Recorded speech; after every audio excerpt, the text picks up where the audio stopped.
আমরা ছাড়া আর কেউ ওই ঘরে টাকাই দেবে।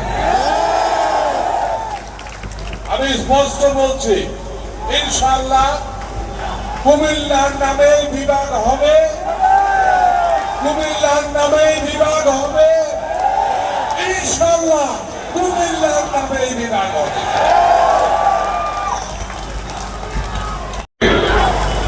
এইটুকু সবাইকে ইনভাইট করেছে আজকে এখানে আসার জন্য। ধন্যবাদ জানাচ্ছি সমস্ত উপস্থিতিকে যারা কুমিল্লা বিভাগের দাবিতে এখানে উপস্থিত হয়েছে। ক্ষমা চাই নিচ্ছে, আমি আসতে একটু লেট হয়েছে।